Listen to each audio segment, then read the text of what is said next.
And the last title of this section is energy transfer. So electricity or electrical energy is transferred from power stations, which generally dams, to houses by means of cable networks. We have seen these cable networks. They are very high from the ground, even they are very long. So hundreds of kilometers long cable networks are used transferring the energy from power stations to houses. Here's a diagram. So, for example, if there is a dam somewhere, for example, in here we have a dam in Dukan. So we produce electrical energy in Dukan by generators. So this generator of the dam, and this energy produced by the generator must send to the houses, which is in Süleymaniye.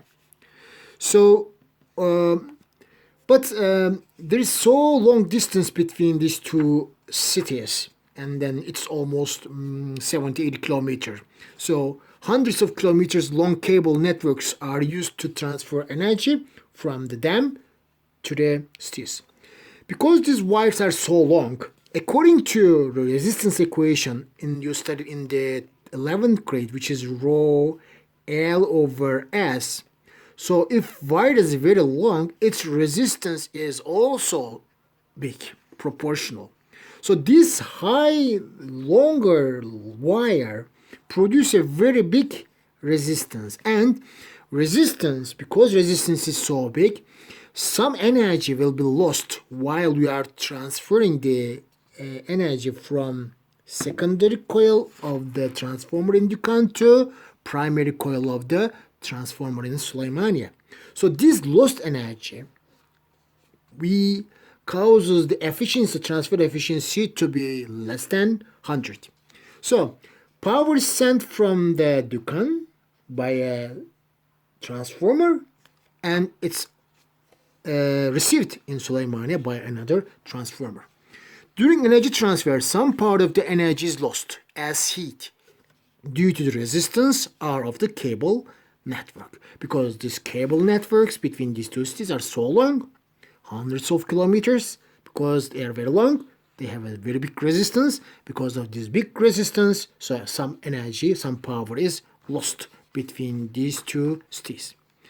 Because of the lost power, the received power in the city, which is in Süleymaniye, is less than sent power from the power station. So power received is less than power sent. The power loss in the cable, so you can calculate power loss very easily. Power loss is going to be, in this case, power sent minus power received, of course.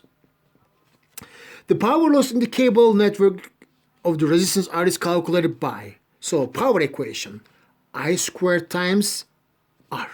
So electric current in the cable network is I sent, so we send with this power from here to there by some electric current I sent. If you multiply square of the electric current by the resistance of this cable network, we can also calculate the lost power or energy converted to heat when we are transferring the energy from Dukan to Süleymaniye. And as I said, the power received in the city can be calculated by, so if we continue, so we will get that power received is equal to power sent minus power lost. In this case, 100% of the power or energy cannot be transferred from the dam to the city. So that's why there is a transfer efficiency. Efficiency, every kind of efficiency, generally calculated by received divided by sent multiplied by 100. So transfer efficiency of this electrical energy from Dukan to Süleymaniye can be calculated by power received in Süleymaniye divided by power sent from the Dukan multiplied by 100. So you can get the percentage of the energy transfer or efficiency. So now let's solve some problems about this. The first one of them is the practice problem. Calculate the power lost as a heat in a wire of resistance 120 volt when traversed by a current of 50. So assume that we are sending the energy from Dukan to Süleymaniye by a wire whose resistance is 120 and electric current through this wire is 50 ampere. So I is equal to I sent is equal to 50 ampere, and resistance of the cable network or the wire is 120 ohm. So calculate the power lost in the wire. So as I said, power loss is calculated by I sent squared multiplied by R. So power lost is going to be I sent is 50, square of 50 multiplied by R 120. So now let's multiply square of 50 multiplied by 120. It is 300,000 watt. 300,000 watt power is lost in this wire. We can convert this to kilowatt by dividing 1000. So it's also equal to 300,000 watt divided by 1000 kilowatt. So which is equal to 300 kilowatt power is lost in the wire.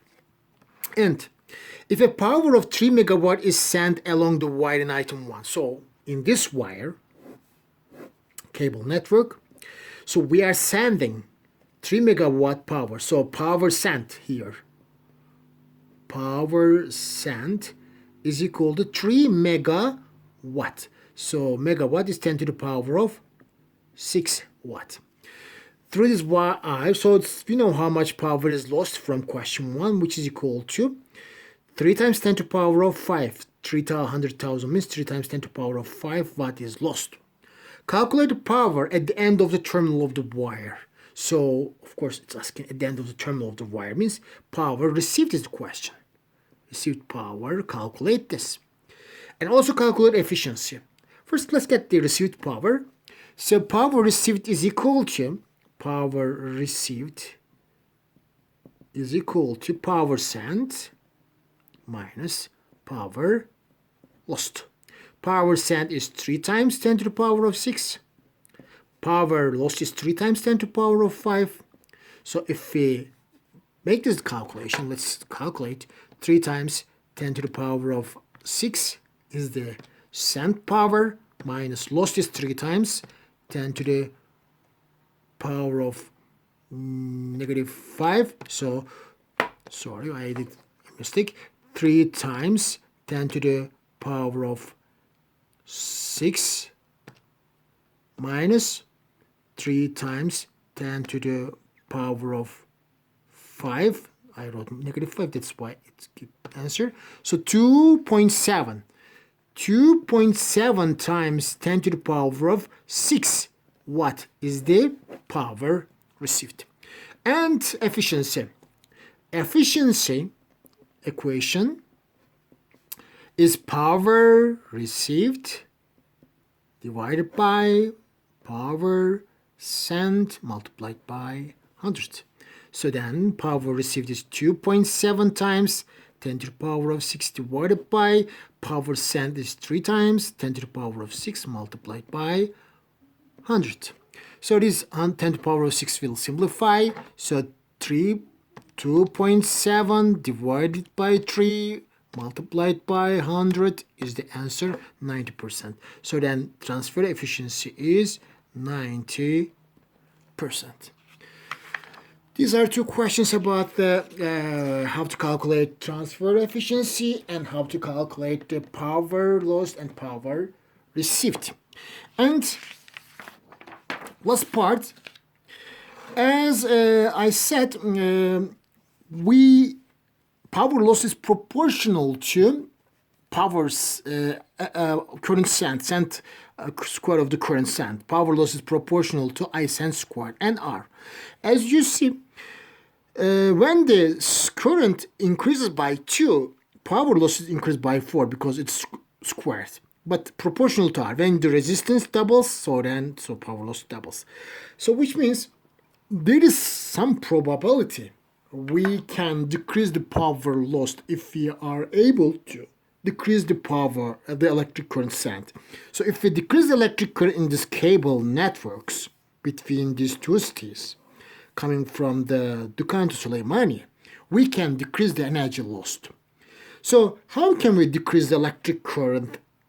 Remember, there are two types of transformers. One of them is step-up transformer, the other one is step-down transformer. Step-up transformer increases the potential difference but decreases electric current, which means where the power station is, where the dam is, you should use a step-up transformer. So 220 volt from the generator must be converted to very, very big potential difference, so very, very small current. So the smaller current, because we convert we step down the electric current, the smaller current causes the smaller loss energy. So the smaller current is obtained by, of course, step-up transformers. This step-up transformer, so because we decrease the I send to a very low value, V send increases to very high value. So you convert 220 volt to 300,000 volt potential difference. So then secondary potential difference of this step-up transformer is so big. And because electric current is so small in this cable network, power loss is very small.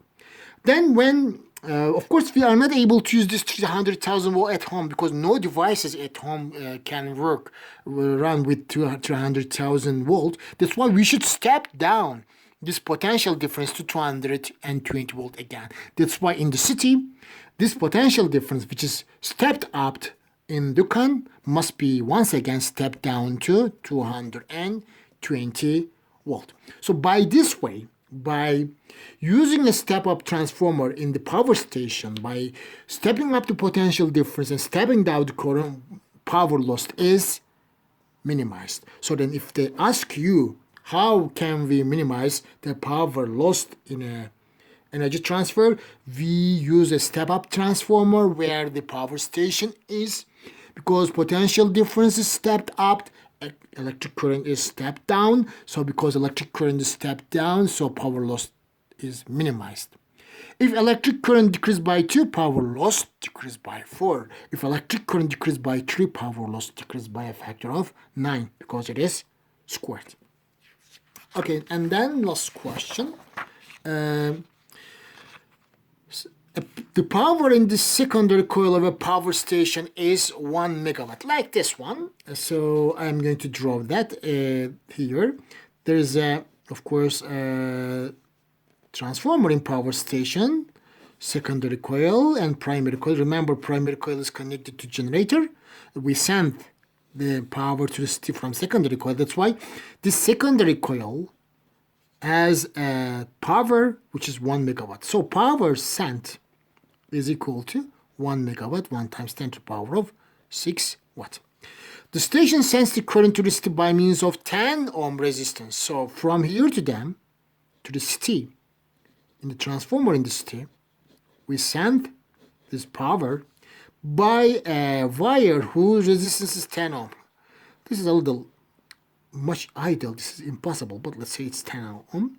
Under a potential difference of 10 to the power of 5 volts. So potential difference here, which is V sent, which is the potential difference of the secondary coil of the transformer in power station, is 10 to the power of 5 volt. Calculate transfer efficiency. Okay, first we need to know, we know what power sent is. We need to know what power lost is. Because for efficiency, we need power received divided by power sent multiplied by 100. We know what power sent, but we don't know power received. That's why we should calculate what is power lost. After that, we will calculate what is power received here. So first calculate power lost. Power lost is how much? We know power lost equation. power lost is equal to I sent squared times R. We know R, but we don't know what I sent is. So which means first step, you should calculate what I sent is. How? By using the power sent equation. We know that power equation, power sent is equal to I sent times we sent. So power sent is 10 to the power of 6. I sent is the question. We send is 10 to the power of 5. So then if we divide both sides 10 to the power of 5, so we will get I send is equal to 10 ampere. So we send energy from power station to city by a current which is 10 ampere. And now we can calculate what is power loss is. Power lost is equal to I send squared, which is 10 squared, multiplied by 10, which is 1000. 1000, which is 10 to the power of 3 watt. This is power lost. And now we can calculate power received. Power received is equal to power sent minus power lost. Send is 10 to the power of 6. Loss is 10 to the power of 3. So let's subtract this. 10 to the power of 6 minus 10 to the power of 3, which is equal to 999,000. So 909.99 or 999,000, let's write it like this. What is the power received? Now we can calculate efficiency. Efficiency is equal to power received, which is 999,000 divided by power sent, which is 10 to the power of 6 multiplied by 100. This number divided by 10 to the power of 6 multiplied by 100. So 99.9. So efficiency is 99.9%. As you see, it's a very perfect way of transferring energy, but it is in reality not possible. Okay, this is the sample problem about the energy transfer, and I will solve two section review questions which are generally asked to me by the students.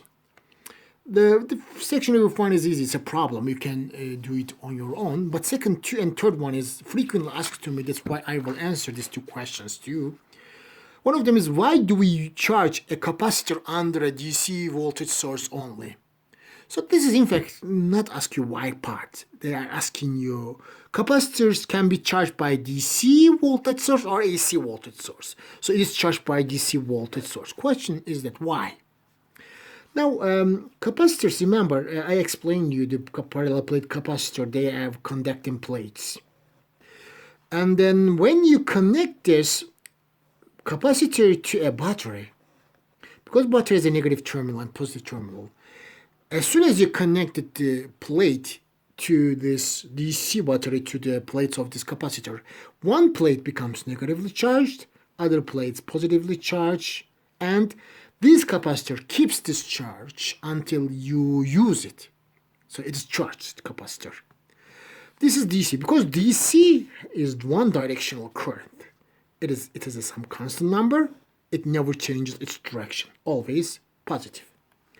But when you connected a capacitor to AC, you know that AC alternating current is continuously changing direction. So generator, once left side is positive and right side is negative, assume that when the electric current is this part, so when it's positive, say that this is positive, that's negative.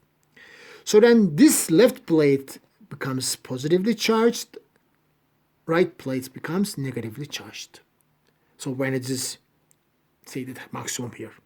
But later this electric current, AC current, becomes negative. So it's going to be like this.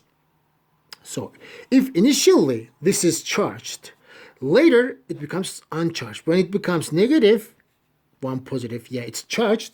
When it becomes negative, so this capacitor becomes discharged. So that's why it's going to be like this. When you attach this capacitor when it's negative, when the electric current becomes negative, this generator becomes polarized not like this, negative, positive. It was positive, negative, but now negative, positive, which means this negatively charged side first becomes uncharged and then becomes positively charged. This positive charge becomes uncharged and then becomes negatively charged. For that reason, this capacitor continuously charges, discharges, charges, discharges, charges. When it is positive maximum, charges. When it's zero, discharges. When negative maximum, charges. When zero, discharges. Continues the capacitor charge and discharge. That's why you cannot charge a capacitor permanently by using an AC generator. And then next one is, what is the average value of the current over one cycle of AC signal and why? So this is one of the question. AC has one positive half, one pulse of positive half and negative half other pulse. So average is calculated by initial plus final divided by the average, generally calculate like this. This positive pulse, it's a positive number. This negative has a negative number. They are equal numbers but opposite in sign. When you added them for one cycle, so result becomes zero. For that is an average value of the current over one cycle, or over one cycle over two cycle also. One positive, one negative, one positive, one negative. So it becomes zero because positive and negative, they will cancel each other. For that is an average current. Average value of the current over one cycle or two cycles or three cycles is going to be zero.